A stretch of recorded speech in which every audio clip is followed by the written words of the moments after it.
The gentleman from New Jersey, Mr. Malinowski, and the gentleman from Louisiana, Mr. Graves, will each control 20 minutes. Chair recognizes the gentleman from New Jersey. Mr. Speaker, I ask unanimous consent that all members may have 5 legislative days within which to revise and extend their remarks and include extraneous material on H.R. 1917 as amended. Without objection. Mr. Speaker, I yield myself such time as I may consume. Gentleman is recognized. I rise in support of H.R. 1917. This bipartisan bill, sponsored by Congresswoman Lizzie Fletcher, makes it easier for municipalities to access federal funds to protect people and property from disasters, like the major floods that have hit my state of New Jersey and other states across the country. For every $1 taxpayer dollar invested in mitigation, up to $13 are saved. The vast majority of FEMA's mitigation investments are made via the agency's longest-running mitigation grant program, the Hazard Mitigation Grant Program, or HMGP, which began in 1989. Since then, more than $5 billion have been obligated to HMGP projects, but due to various issues, including lack of capacity and burdensome red tape, more than $1 billion of these funds have gone unobligated.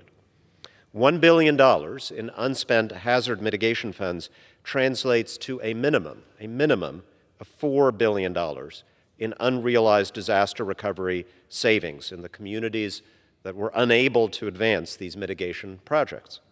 So this bill begins to cut the red tape and make it easier for communities to start their projects early while still taking advantage of the HMGP grants to complete their hazard mitigation projects that involve acquisitions. So in short, H.R. 1917 helps communities access funding to complete mitigation projects that will save lives, property, and taxpayer dollars. Mr. Speaker, I support this legislation, and I reserve the balance of my time. Gentleman reserves. Gentleman from Louisiana is recognized. I yield myself as much time as I may consume. Gentleman is recognized. Mr. Speaker, I rise in support of H.R. 1917, the Hazard Eligibility and Local Projects Act. As the gentleman from New Jersey just stated, this is a critical bill. It has already passed the House once. It passed out of the Transportation Committee by voice vote. I want to explain the scenario. In recent years, this Congress has provided record funding for mitigation projects, whether it be through the Corps of Engineers, the BRIC program through FEMA, the Hazard Mitigation Grant Program that's based upon a formula of previous year disasters. What this legislation does is it really is a technical fix. In many cases, Mr. Speaker, it can take FEMA not weeks or months to approve a mitigation project, but years. It can take years. In many cases, Mr. Speaker, these projects are absolutely critical projects. They have great urgency behind them. We must have a project development and delivery process that reflects the urgency of the projects. This bill helps to fix that. What it does is it doesn't necessarily wait on federal approval to allow for a project to be reimbursed, to be an eligible project. I want to be clear, Mr. Speaker, this doesn't change the rules of eligibility, meaning a county, a parish, a borough, a state could not move forward on a project doing something that ultimately is not approved and then get reimbursed. So the criteria for qualifying projects remains intact. This simply says if a parish, a county, a borough, or a state moves out on a mitigation project before approval from FEMA, they're not prevented or deemed ineligible from ultimately getting reimbursed under the Hazard Mitigation Grant Program. I want to thank Ms. Fletcher for her work on this. This is the second time the House has voted on this legislation. The first time the bill passed the House, I think it was 409 to 16. I'm going to say it again, Mr. Speaker, 409 to 16. So, Mr. Speaker, This legislation clearly enjoys broad bipartisan support. The Senate did make two small changes. One is that we fully support. One, that it does put a 3-year sunset on the bill.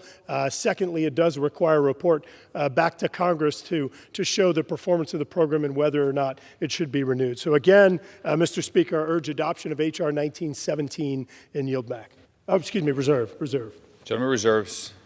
Gentleman is recognized. Mr. Speaker, I have no more speakers and continue to reserve. Gentleman reserves.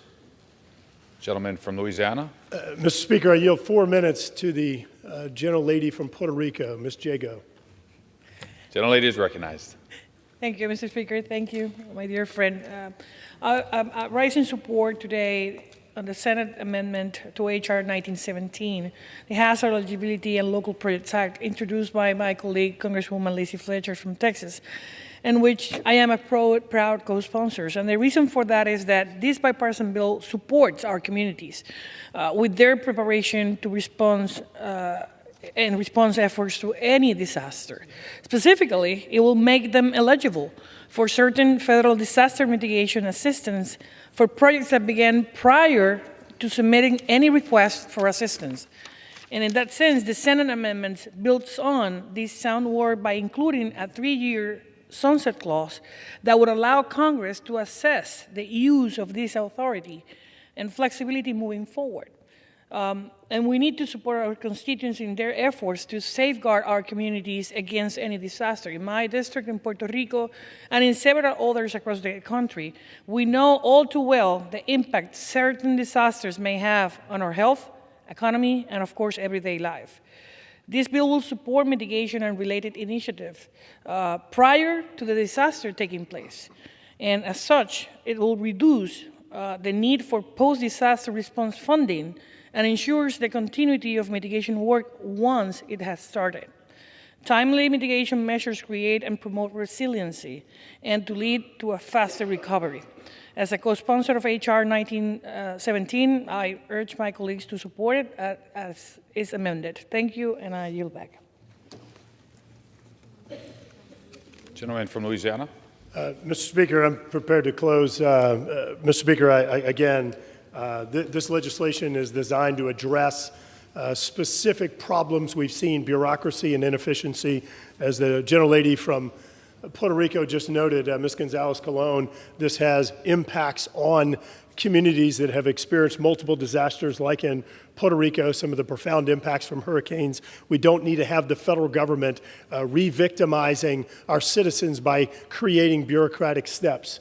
As the gentleman from New Jersey stated in his opening, we have seen over and over again where making proactive investments in mitigation results in significant savings. Studies showing the number could be anywhere from $3 to I've seen studies approaching $20 in savings. This allows for those projects to move forward. Again, cuts through the bureaucracy and red tape. I urge adoption of the legislation and yield back. Gentleman yields. Gentleman from New Jersey is recognized. Mr. Speaker, I'm proud to stand with the 409. It's nice when we can pass important legislation with such a large majority, and I sometimes wonder about the 16, and I don't know quite what's going on over there, but maybe the gentleman can tell me afterwards. In closing, the Stafford Act entitles disaster-impacted states to HMGP grants after the disaster so that they can learn from the damage and protect their communities in the future. The ability to complete post-disaster mitigation projects should be accessible to communities in a much more timely manner. H.R. 1917 does that. It'll empower states to cut through the red tape and complete acquisition projects much more quickly and with fewer burdens. I urge my colleagues to support the bill, and I yield back the balance of my time.